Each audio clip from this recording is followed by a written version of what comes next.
আসসালামু আলাইকুম। প্রিয় দর্শক, অন্য মঞ্চের আলাপ চাইতে আপনাদের সকলকে আমন্ত্রণ জানাচ্ছি। পল কাপুরের বাংলাদেশ সফর নিয়ে সকলের মনেই নানান প্রশ্ন আছে যে পল কাপুর এসে কি এমন বলে গেলেন।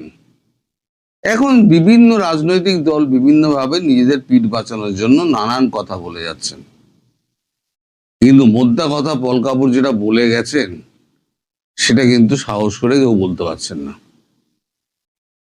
এই যে ডক্টর ইউনূস যে নন ডিসক্লোজার এগ্রিমেন্ট যেটা করে গেছিলেন নির্বাচনের 3 দিন আগে, $65 মিলিয়ন বিনিময়ে দেশটাকে বেচে দিয়েছিলেন। পরে এগুলো সব প্রমাণিত হবে। এই $65 মিলিয়ন এটা আমেরিকাই প্রকাশ করবে, চিন্তা নেই। কারণ আমেরিকা কোনোদিনই কিছু চেপে রাখে না, ও একদিন ঠিক ফাঁস করে দেবে বিপদে ফেলার জন্য। কারণ তাদের অ্যাসেটের কাজকর্ম ফুরিয়ে গেলে তারা অ্যাসেটকে ছুঁড়ে ফেলে দেয়। এখন প্রফেসর ইউনূস অ্যাসেট ছিল, অ্যাসেট কাজ হয়ে গেছে, অ্যাসেটকে ছুঁড়ে ফেলে দিয়েছে। এবার অ্যাসেটের যে সমস্ত কাজকর্ম আছে সে সমস্ত কাজকর্মগুলোকে ধীরে ধীরে প্রকাশ করবে, এবং তখনই দেখবেন ট্রাম্প একসময় বলে দেবেন যে $65 মিলিয়ন আমরা দিয়েছিলাম, দিয়ে আমরা এই চুক্তি করেছি, এই দাসত্বের চুক্তি করেছি। এই দাসত্বের চুক্তিতে 135টা পয়েন্ট আছে যা আমেরিকা নিজেই প্রকাশ করে দিয়েছে। ওই বললাম $65 মিলিয়ন প্রকাশ করবে, এখন চুক্তিটা প্রকাশ করলো। এই 135টা যে আপনার পয়েন্ট আছে এই চুক্তিতে, জমদূত দেখলেও মানে ভয় পেয়ে পালিয়ে যাবে, মানে এরকম সমস্ত চুক্তি। এছাড়াও দুটো সামরিক চুক্তি আছে। দুটো সামরিক চুক্তি কি, যে কোন জায়গা থেকে নামগুলো আমি লিখেছিলাম, একটু জটিংসে জড়িয়ে গেছে বলে আমি নামগুলো ঠিক ভুলভাল হয়ে যাবে বলে আমি নামগুলো বলছি না। এই যে দুটো চুক্তি যেটা হয়েছে, সেই চুক্তিতে বলা হয়েছে যে যদি কোনো স্যাটেলাইট ইমেজ বা স্যাটেলাইট বসাতে হয় বা কোনো ওই ধরনের টুলস কিনতে হয়, তাহলে এই ধরনের ক্ষেত্রে আমেরিকার অনুমতি নিতে হবে। আর 2, চিপস থেকে আরম্ভ করে যত কিছু অস্ত্রশস্ত্র ইলেকট্রনিক জিনিসপত্র আছে সমস্ত, মানে যুদ্ধের ক্ষেত্রে যা যা দরকার সামরিক ক্ষেত্রে, সব ইউএস থেকে কিনতে হবে। সরি, অন্য কোনো রাষ্ট্র থেকে এগুলো নেওয়া যাবে না। এগুলো নিলে চুক্তি বিরোধী এর দায় পড়বে, চুক্তি ভঙ্গের দায় পড়বে, চুক্তি বিরোধী না, চুক্তি ভঙ্গের দায় পড়বে। এখন কালকে আমাদের জামাত এবং বিএনপি দুজনের সঙ্গেই কথাবার্তা হয়েছে পল কাপুরের। জামাতের 5 জন, পৃথক পৃথক ভাবে, জামাতের 5 জন, বিএনপির 5 জন। এই জামাত এবং বিএনপিকে 135টা চুক্তির ব্যাপারে পরিষ্কার বলে দেওয়া হয়েছে, এই 135টা চুক্তি মানতে হবে, এদিক ওদিক করা যাবে না। আর ওই দুটো সামরিক যে চুক্তি আছে সেই সামরিক চুক্তি এই দুটোও কিন্তু পালন করতে হবে। আর এনসিপির সঙ্গে তার কোনো বৈঠক হয়নি। তিনি পরিষ্কার বলে দিয়েছেন এনসিপি একটি সন্ত্রাসবাদী দল, যারা মব সৃষ্টি করেছিল, আতঙ্ক করেছিল এবং সন্ত্রাসকে বাড়তে দিতে সাহায্য করেছিল। তাই এরা আমেরিকা এবং ভারতের চোখে সন্ত্রাসবাদী বলে পরিচিত। তাই তাদের সঙ্গে কথা বলার কোনো অর্থই হয় না, আমি তাদের সঙ্গে কথা বলবো না। ভারত এবং আমেরিকা দুটো দেশই একই অঙ্গীকারে চলছে, সেটা হচ্ছে বাংলাদেশে শান্তি স্থাপন। এখন এখানে বলা হচ্ছে আপনাদের 12 তারিখে 12ই মার্চ বোধহয় আপনার পার্লামেন্ট বসছে এবং 26 তখন বোধহয় স্পিকার নির্বাচন হবে এবং 26শে মার্চ থেকে কাজকর্ম শুরু হবে।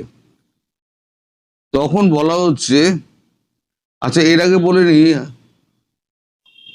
জয়ের সঙ্গে সজীব ওয়াজের জয়, তার সঙ্গেও কিন্তু পল কাপুরের একটা বৈঠক হয়েছে, সেটা হচ্ছে আপনার ভিডিও কনফারেন্সে।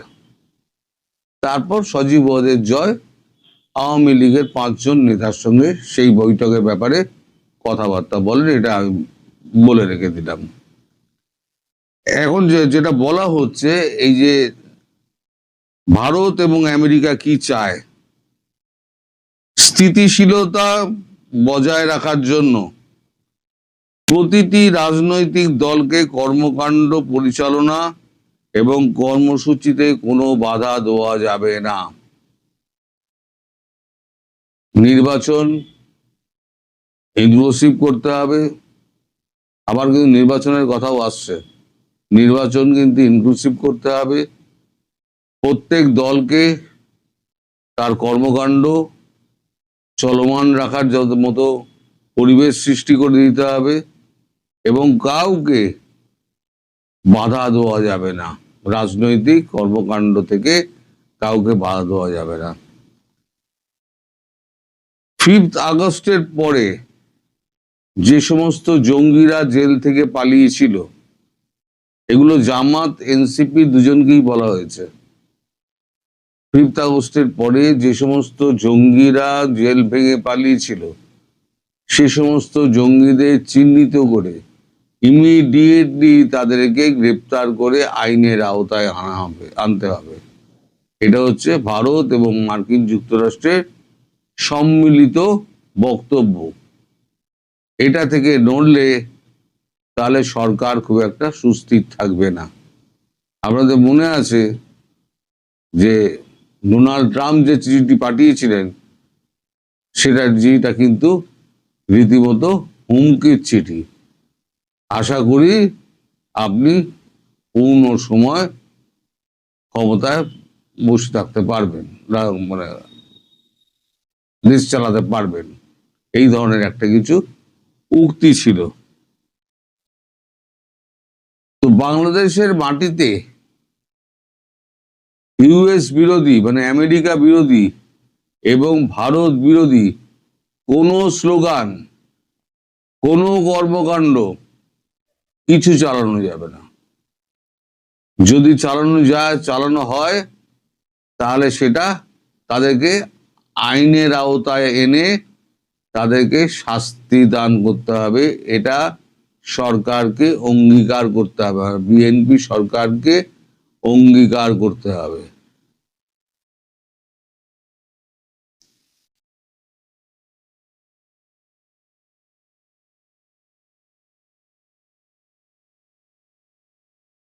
আর ওই সামরিক চুক্তিটা, তাই বললাম, দুটো সামরিক চুক্তি হয়েছে। আর মোটামুটি এই যে যত খাদ্য দ্রব্য, আপনার পানীয় পরিশোধন, মানে তার যন্ত্রপাতি, সমস্ত কিছু ইউএস থেকেই আনতে হবে, আর অন্য কোনো দেশ থেকে আনা যাবে না। এটা ওই চুক্তির 135টা যে নাম্বার আছে, সে 135টা নাম্বারের মধ্যেই কিন্তু কোনো একটা জায়গায় লেখা আছে। এখন বিএনপি এবং জামাত, এরা দুজনেই এই মিটিং থেকে বেরিয়ে এসে সবাই একটা কথা বলছেন যে আমরা বলেছি যে পার্লামেন্টে এইগুলো যেগুলো আলোচনা হবে, সেগুলো যেগুলো আলোচনায় আমাদের মনে হবে সেইগুলো আমরা রাখবো, বাকিগুলো আমরা রাখবো না। কিন্তু কথাটা ঠিক নয়। এই কথাটা যখন মিটিংয়ে উঠেছিল, তখন পল কাপুর পরিষ্কার করে দিয়েছেন যে এটা একটা চুক্তি হয়ে গেছে, এই চুক্তি থেকে বেরোনোর কোনো রাস্তা নেই। এক্সিট পয়েন্ট যেটা আছে, সেই এক্সিট পয়েন্টেও কিন্তু একটা ক্লজ আছে, সেটা হচ্ছে আমেরিকার অনুমতি সাপেক্ষে এক্সিট করতে পারে। এখন আমেরিকা যদি অনুমতি না দেয় তাহলে এক্সিট ক্লজের ভ্যালু কি রইল? তার মানে এক্সিট ক্লজ বলে কিছু নেই। আমার মনে প্রশ্ন এটা, দর্শক, এত গোলামি চুক্তি করার পর $65 মিলিয়ন বিনিময়ে দেশটাকে গোলামির দিকে ঠেলে দেওয়ার পরও কিসের জন্য ডক্টর ইউনূসকে এখনো ছেড়ে রাখা আছে? তার বিরুদ্ধে যে সমস্ত মামলা এখন করা উচিত ছিল বিএনপি কেন সেটা করছে না? এটা নিয়ে কিন্তু আমেরিকাও প্রশ্ন তুলেছে এবং ভারতও প্রশ্ন তুলেছে। এই যে লন্ডনে জয়শঙ্করজির সঙ্গে বৈঠক আছে খলিলুর রহমানের, তার জন্য ফজলুর রহমান গতকালকে রাত্রিবেলা লন্ডনের উদ্দেশ্যে যাত্রা করেছেন। 8 তারিখে এই বৈঠক আছে। এই বৈঠকে শেখ হাসিনার প্রত্যাবর্তন এবং তার রাজনৈতিক কর্মকাণ্ড পরিসর বাড়ানো এবং স্থিতিশীল পরিবেশে তার রাজনৈতিক কর্মকাণ্ড চালিয়ে দেওয়ার একটা পরিবেশ সৃষ্টি করতে হবে। আর 2 হচ্ছে ওই আইসিটি থেকে যে সমস্ত মামলাগুলো তার বিরুদ্ধে করা হয়েছে সেই মামলা তুলে নিতে হবে। এ সম্পর্কিত কোনো রকম চুক্তি না হলেও কিন্তু এটা কিন্তু খলিলুর রহমান কিন্তু এবং বিএনপি কিন্তু মেনে নিয়েছে। যখন খালেদা জিয়া যখন মারা গেছিলেন সেই সময়তে জয়শঙ্করজি নিজে গেছিলেন ঢাকায় এবং সেখানে তারেক রহমানের সঙ্গে তার পরিবারের সঙ্গে কথা বলেছিলেন। তখনই কিন্তু এই প্রসঙ্গটা উঠেছিল এবং তারেক রহমান বলেছিলেন, আমি যদি ক্ষমতায় বসি এবং আমি যদি আমার সামর্থ্যের মধ্যে কুলোই তাহলে আমি নিশ্চয়ই এই দুটো জিনিস নিশ্চিতভাবে আমি করব, কারণ আমিও চাই না কোনো রাজনৈতিক দল নিষিদ্ধ হয়ে থাকুক। আজকে যদি আমি কাউকে নিষিদ্ধ করে থাকি তাহলে আমাকেও কেউ নিষিদ্ধ করতে পারে, ফলে আমি এইটাকে মানি না। এখন সেটা যেহেতু জয়শঙ্করের সামনে বলেছেন, তাহলে জয়শঙ্কর ওটিকেই একেবারে আন্ডারলাইন করে রেখে দিয়েছেন যে আপনাদের প্রধানমন্ত্রী, বর্তমান প্রধানমন্ত্রী এই কথাটা বলেছেন, ফলে এই দুটো জিনিস কিন্তু আপনাদের করতেই হবে। আর পল কাপুর যা বলে গিয়েছে সে তো শুনলেন। এখন বিভিন্ন লোকে পিঠ বাঁচানোর জন্য বিভিন্ন রকম কথাবার্তা বলছেন যে হ্যাঁ, পার্লামেন্টে আমাদের যতগুলো মনে হবে ততগুলো আমরা মানবো, যতগুলো মনে হবে না ততগুলো আমরা মানবো না। আদৌ তা নয়। 135টা এবং 2টো সামরিক চুক্তি, এইগুলো 137 টোটাল মেনে চলতে হবে, না হলে আপনাদের কপালে অশেষ দুর্গতি আছে। আপনারা গোলামির খাতায় নাম লিখিয়ে দিয়েছেন, মানে আপনারা না, আপনাদের হয়ে আপনাদের স্যার, যার 1000 বছর আপনারা হায়াত চেয়েছিলেন, 100 বছর হায়াত চেয়েছিলেন, এখন হায়াত চান। প্রথম দিনই আমি চিনেছিলাম এই মানুষটা কিরকম, তখন আমার নামে গোছা গোছা গালাগাল দিয়েছেন। এখন দেখুন আপনাদের কত বড় বিপদ এসে ফেলে গেছে।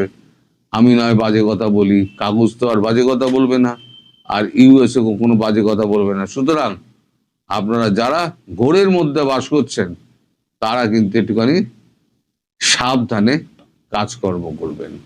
সবাই ভালো থাকবেন। ব্যানার এবং হেডলাইনে আমি দিয়েছি যে পল কাপুর এবং আমাদের নেত্রী জননেত্রী শেখ হাসিনার বৈঠক বা ফোনালাপ হয়েছে কিনা একটা প্রশ্নবোধক চিহ্ন রেখেছে। তো আপনারা জানেন যে গত 2 দিন যাবৎ মিস্টার কাপুর উনি বাংলাদেশে আছেন।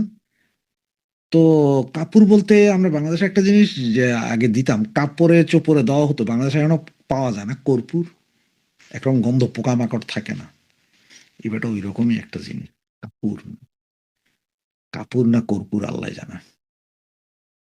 তো পল কাপুর সাহেব আসলেন, আইসা বিএনপির মন্ত্রীদের সাথে বসলেন, পররাষ্ট্রমন্ত্রীর সাথে বসলেন, এরপরে জামাত নেতাদের সাথে বসলেন, কিন্তু দুর্ভাগ্যজনক একটা ঘটনা কি জানেন, সবাই বলেছিল যে এই যে আমাদের ন্যাশনাল কন্ডম পার্টি যেটা আছে সেটার সাথে বসবেন, কিন্তু সেটার সাথে শেষ মুহূর্তে যে এম্বাসি বাতিল করে দিল।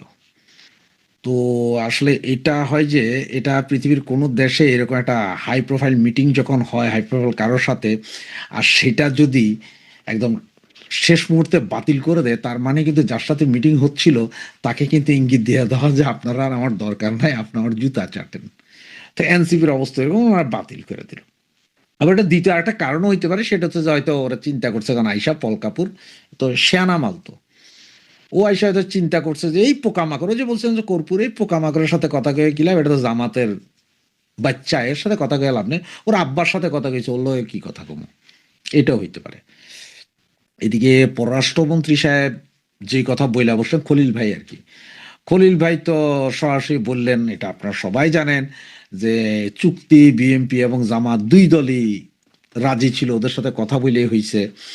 এখন যদিও বা বিএনপি আমতা করতে, জামাত করতেছে যেটা যেটা মানা যায় সেটা সেটা মানবো, যেগুলো মানা যায় না সেগুলো মানবো না, এগুলো হচ্ছে কথার কথা ভাই। সিগনেচার আগে করে দিয়ে, সব আগে করে দিয়েছেন। ওনারা ভেবেছিলেন কি জানেন, যে আমরা এটা কেউ জানবে না, নন ডিসক্লোজার, এইটা কেউ জানবে না, এই চুক্তিতে কে রাজি হয়েছে কে রাজি হয় না কেউ জানবে না পৃথিবীর। জামাতের চরিত্র তো জানেন, ওই যে ভারতীয় লোকজনের সাথে কথা বলছে, দেন দরবার করছে 6 মাস, এটারে বাইদারিকা পরে যখন প্রকাশ পেয়ে গেছে, এইবার হাই হালতাস শুরু হয়েছে, চিল্লাচিল্লি, যে না আমাদের নাহিবে আমির মুসলমানি করতে যায় আগা কাইটা গেছিলেন, অসুস্থ হয়ে পড়ছিলেন, সেখানে দেখা করতে আসছে, এরকম কথাবার্তা হয়েছে না। সেম, এরা চিন্তাও করে না যে এটা প্রকাশ পাওয়া যাবে যে দুজন রাজি ছিলেন। এখন প্রকাশ পাওয়া যাওয়ার পরে এখন কি করবেন, কাটাই যেতে হবে। আর আমরা বাঙালি যারা আছি তারা তো অবুঝ জাত, আমরা গোল্ড ফিশ, আমরা মনে রাখি না সবকিছু। সেই হিসাবে এখন চিন্তা করলো যে আমরা, ওরা বললো যে আমরা এগুলা যেগুলো মানার এগুলো মানবো, যেগুলো মানার না সেগুলো মানবো না, ছুঁড়ে ফেলে দিব, ওই যে সংবিধান ছুঁড়ে ফেলে দেওয়ার মতো ওইরকম আর কি। কিন্তু আব্বাজানরা আগেই যে চুক্তি, আগেই যে সব নাক্ষত দাসখত সব দিয়েছেন, সেটা ওনারা এখন অস্বীকার করছেন। তো এর ভিতরে আবার আওয়ামী লীগের একটা প্রতিনিধি দলের সাথে ভার্চুয়ালি বৈঠক হয়েছে বলি, এটা আওয়ামী লীগের পেজও আছে, এটা নোটিশ বোর্ড, আবার এই আমেরিকান এম্বাসির একটা সাইডেও আছে। এটা যদিও পেপার পত্রিকা হয়তো প্রকাশ হয় নাই বা হবে না বা হচ্ছে, সেটা সবাই পরের কথা, পেপার পত্রিকা অত বেশি পড়ি না। এই তো পল কাপুর এইখানে আসার আগে কিন্তু আবার ইন্ডিয়াতে গিয়েছিলেন। ইন্ডিয়াতে যে আসলে আমরা এম্বাসি, উনি আমেরিকান এম্বাসিতে একটা ছবি ছিলেন এবং ওনার সাথে 8-10 জন থিঙ্ক ট্যাঙ্কের সাথে কথা বলেছিলেন। ইন্ডিয়ার থিঙ্ক ট্যাঙ্ক মানে দিল্লির থিঙ্ক ট্যাঙ্ক, দিল্লির খুব হাই প্রোফাইল কোনো মিনিস্টার, অজিত দোভাল বা আপনার নরেন্দ্র মোদী টাইপের কারোর সাথে কথা হয়েছে বলে, বা বিজেপির কোনো হাই প্রোফাইল নেতার সাথে কথা হয়েছে বলে এটা আমরা জানতে পারিনি, কারণ এটা দিল্লিও কিছু বলেনি, এম্বাসিও কিছু বলেনি। এখন ভাই এটা হইতেও পারে, কে জানে। তো এর ভিতরে একটা গুঞ্জন আছে, সেটা হচ্ছে যে শেখ হাসিনার সাথে, মানে আমাদের জননেত্রী শেখ হাসিনার সাথে আসলে কথা হয়েছে কিনা। দেখ, কথা হতেও পারে আবার না হতেও পারে, সবকিছু নির্ভর করছে নেত্রী কি বলেন, আমেরিকার এম্বাসি কি বলেন। তার কারণ হচ্ছে যে জিও পলিটিক্সে এবং আন্তর্জাতিক রাজনীতিতে এটাতে এমন একটা জিনিস, কে কখন কার সাথে কোথায় কথা বলবে কেউই জানে না, যতক্ষণ না আপনি না জানান, মানে যারা কথা বলেছে তারা না জানান। কারণ এমনও হতে পারে যে হয়তো আমাদের নেত্রীর সাথে ওনার বাসভবনে গিয়ে দেখা করেছেন, কথা বলেছেন, যুক্তি পরামর্শ তর্ক করতেও পারেন, আবার নাও করতে পারেন, আবার হয়তো ফোন আলাপও হইতে পারে, যে কোনো কিছু হইতে পারে, কিন্তু আমরা কেউ জানি না। আপনি আমি আমরা জানি না, এটা একমাত্র জানেন হয়তো নেত্রী জানেন, পল কাপুর জানেন, ইন্ডিয়ান গভর্নমেন্টের লোকজন জানেন, এরা জানেন, এরা ছাড়া আর কেউই জানেন না আসলে কথা হয়েছে কি হয় নাই। তো কারণ হচ্ছে যে এখন আপনারা তো বলতে পারেন যে ভাই তাহলে কথা হয়েছে কি হয় না এটা কেউ জানে না, তাইলে আপনি লিখলেন কেন? হ্যাঁ, আমি এই জন্য আমি প্রশ্নবোধক দিয়েছি। ওই যে দেখেন, এটা জানবো কিভাবে, জাস্ট একটু আপনার 3-4-5 দিন আগের একটু কথা, বাংলাদেশ ঘুরে যান, খলিল সাহেব যদি না বলতেন যে বিএনপি এবং জামাতের সম্মতিতেই 9 তারিখের চুক্তি হয়েছে, তাহলে আপনি আমি আমাদের কারো পক্ষে জানা সম্ভব হইতো যে চুক্তি হয়েছিল, এরা 2 গ্রুপ জানতো, বা এর আগে যে চুক্তিগুলো হয়েছে নন ডিসক্লোজাল, ওগুলো যদি আজকে যদি প্রকাশ তো পায় না, এখনো কি কি ওখানে আইন আছে, ল আছে, এগুলো তো আমরা জানি না, কারণ এটা প্রকাশই হয় না, আমরা জানবো কিভাবে? এইটা প্রকাশ হয়ে গেছে, আমরা জানছি। তার কারণ হচ্ছে যে এখানে আরো 2টা চুক্তি হওয়ার কথা, স্ট্র্যাটেজিক আরো 2টা চুক্তি, সামরিক চুক্তি হওয়ার কথা, যে 2টা চুক্তি আমাদের নেত্রীর সাথে করার চিন্তা করেছিল বা প্রচুর প্রেশার ছিল, হয় নাই। তবে এইখানে পল কাপুর একটা কথা 2 দলকেই বুঝিয়ে দিয়ে গেছে, মানে আপনার জামাত এবং বিএনপিকে, যে আওয়ামী লীগকে রাজনীতি করার সুযোগে দিতে হবে বা ব্যবস্থা করতে হবে। আর সেটা কিভাবে ব্যবস্থা করবে বা কিভাবে আসবে, সেটা এই দলগুলোরই বলতে হবে, বিএনপি বা জামাতকেই বলতে হবে কিভাবে। তার কারণ হচ্ছে যে এই দুটা দলই তো রাজি ছিল যে আওয়ামী লীগকে ব্যান করে দেন, কারণ আওয়ামী লীগ যদি থাকতো মাঠে তাহলে তো নির্বাচন করে আসাটা খুবই কষ্টকর হতো। তো কষ্টকরটা যাতে না হয় সেই জন্য ব্যান করা হয়েছে। আর এখন বাকি যেসব মামলা, মিথ্যা মামলা বা ওই মামলা সেই মামলা, এগুলো হয়তো এখন কিছু কিছু মামলা উঠবে, একদম যে না উঠবে তা না, কিছু কিছু মামলা হচ্ছে 2-4টা, মানে এটা হচ্ছে যে লাখে 2টা বা 3টা মামলা উঠতে পারে, এই অবস্থা। আপনার শতে নিয়েন না, এটা লাখে 2-1টা হতে উঠতে পারে, 2-1টাতে নেগোসিয়েট হতে পারে, এইটা কিন্তু পুরোপুরি না। তবে নেত্রী আসলে সেটার সিস্টেম আলাদা হবে। আর 26শে মার্চ যেহেতু মহান স্বাধীনতা দিবস, সেই দিবসের সময় নেত্রী বলেছেন সর্বশক্তি প্রয়োগ করতে, ফুল দেওয়ার জন্য। সেই 7ই মার্চের ভাষণ আসলে আমরা প্রত্যেক জায়গায় চালাতে পারবো কিনা সেটা যেমন চিন্তার বিষয় এখন। তবে একেবারে যদি নাও পারি তাহলে অন্তত ঘরে ঘরে চালাই না আমরা, ঘরে ঘরেও যদি টিভিতে, ইউটিউবে বা মোবাইলে চালায় তাও তো হবে। কারণ আমার ঘরে যখন আমি চালাবো, সাউন্ড করে চালাবো, এটা আশপাশে আরো 2-4টা ঘরে শুনবে, সেটার হলেও চালাই। একটা সময় আমরা করতাম কি জানেন, পুরো এলাকায় বিএনপির রমরমাকার অবস্থা, কোনো প্রোগ্রাম করতে পারতাম না, হয়তো কোনো একটা মাঝখানে কোনো একটা বিল্ডিংয়ে যায় চালাইয়া দিয়া ব্যাপক আওয়াজে চালাইতাম, চালাইলেও এটা সারা জায়গায় ঘুরতো। বিএনপি তো আধা ঘন্টা পরে এসে মাইকটাই ভাঙচুর করে দিত, তাতে কি সারাদিনের জন্য মাইক নিয়ে আমরা তো আধা ঘন্টা চালাইতে পারছি। এভাবেও রাজনীতি হয়েছিল, এবারও তো হবে ওই রকম। তো এই হচ্ছে যে কাহিনী। আসলে যেহেতু ওই যে বললাম যে 2 দলের সাথে না, 3 দলের সাথেই কথা হয়েছে, কিন্তু এনসিপির সাথে কথা হয়নি, তাদেরকে বাতিল ঘোষণা করা হয়েছে। সুতরাং দেখা যাক আগামী 12 তারিখের পরে, মানে প্রথম অধিবেশনটার পরে আসলে কি কি আসে সেটা আমরা বুঝতে পারবো। তো এ পর্যন্ত আমি বিদায় নিলাম। জয় বাংলা, জয় বঙ্গবন্ধু।